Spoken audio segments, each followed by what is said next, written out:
the world would never be the same. His mother is also believed to have had miraculous visions. When Constantine brought her to Jerusalem, Helena pointed out the tomb, the rock, and the true cross itself, hidden inside a nearby cistern.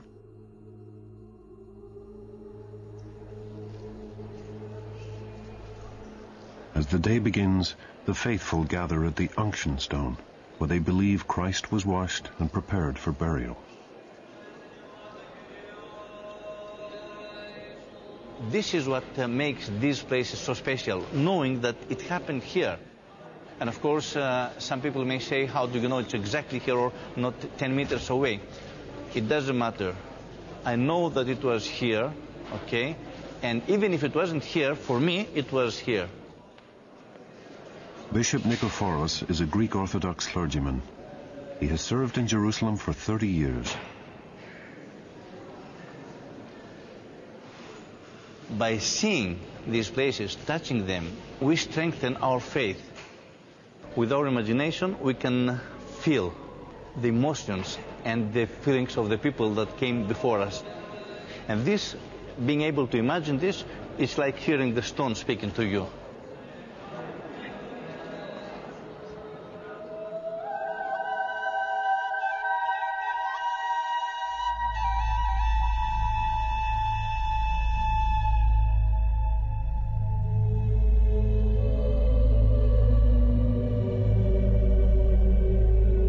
Sepulchre, dome, wall. 3 holy sites within yards of each other. Either there's God or there's no God. But if the God was anywhere on the earth, it was in Jerusalem. And for those who have faith, these rocks are a testimony to His presence. The other remains, they are like the tombstones. To pretend that nothing happened here and that these are only stones, it's like reading a poem and seeing the grammar in it and the spelling, but not feeling the beauty of the poetry. When you look at the stones, it's stones. But the history soaks them with meaning.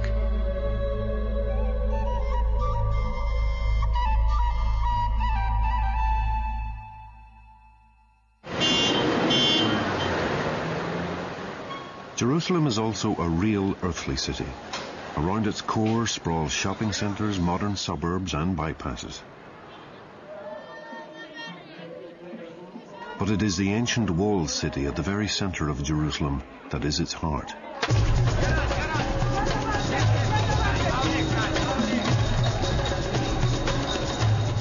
Within its walls lives one of the most diverse communities in the world. Muslims, Christians and Jews live packed together in an area of less than a square mile. It is a warren of twisting, winding streets filled with shops selling everything from pistachio nuts to religious souvenirs. 4 groups have their own quarter. The Christians, the Jews, the Muslims and the Armenians. Each have their own shops and markets established over the centuries. But it is impossible for any of them to live totally in isolation. And in Jerusalem, it is also impossible to escape from the city's history, from its long and often violent past. Jerusalem is layer over layer. If you just open any asphalt road, we are already on the earlier, let's say, Ottoman Turkish days. And a few feet below, you reach into older Mamluk, Crusader, Byzantine, Roman, Second Emperor period, First Emperor period. In some places, the accumulation is very thick, might reach to 20 and even 30 meters. Ronnie Reich is an Israeli archaeologist. He is working at the foot of the Western Wall. For him, Jerusalem's past can be as vivid as its present. I'm just leaning to the western wall of the Temple Mount area, and here on one of the huge stones of the Herodian masonry is a sort of graffiti in Hebrew. Hebrew script has not changed in its shape in the last 2,000 years, and actually any school child can read this very easily. This is a verse from the book of Isaiah, from the Bible, and you will see, and your heart will rejoice, and your bones will, like grass, and one word is missing, flourish or blossom or so.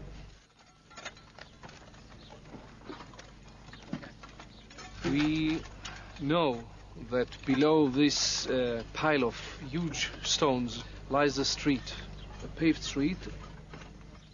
Now our aim is to uncover one long path off that street. The street is very wide. Its building was done during Herod's time. That means in the 1st century BCE. King Herod was a successful if ruthless ruler.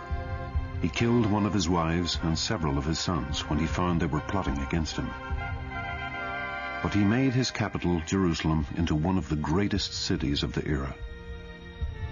His most splendid achievement was the second Jewish temple. On the pinnacle of the holy mountain, he created a vast edifice of dazzling white stone with a facade plated in gold.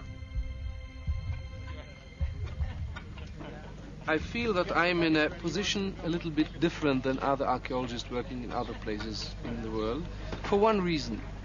Because I myself dig here my own forefathers 2,000 years ago. This brings sometimes mixed feelings, because I'm digging the destruction, the catastrophe of my forefathers.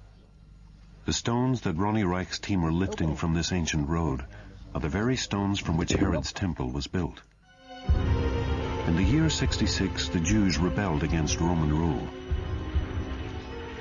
4 years later, Roman legions sacked Jerusalem and leveled the temple. The scene was horrific. The city's first great historian, Josephus, wrote, "Around the altar, a pile of corpses was accumulating.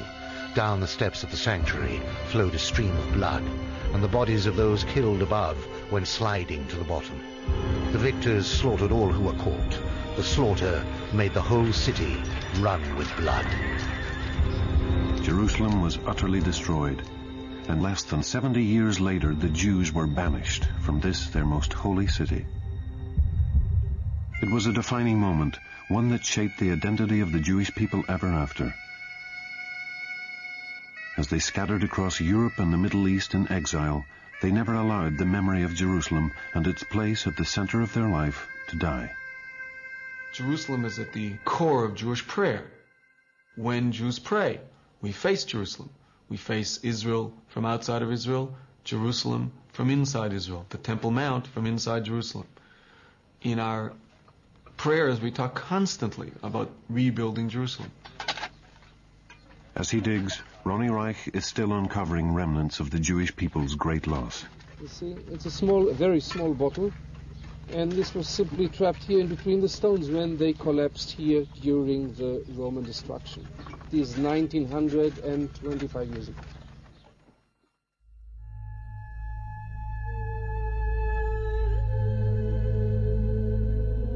Past and present are always meeting here on the same level.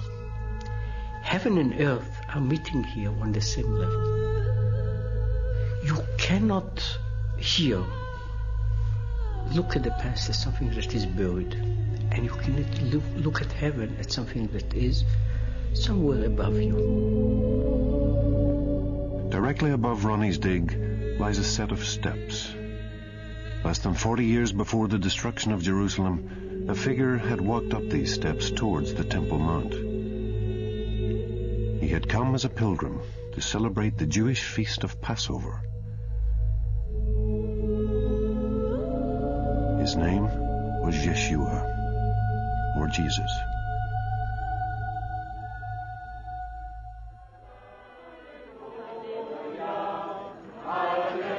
Millions of people have come here since, following in his footsteps. Every Easter, thousands of Christian pilgrims gather in Jerusalem to celebrate Christ's crucifixion and resurrection. Pilgrims have been coming to Jerusalem since the days of Constantine. In the Middle Ages, they would travel from all across Europe, risking robbery, starvation, and death, that they might enter Christ's tomb and touch the true cross.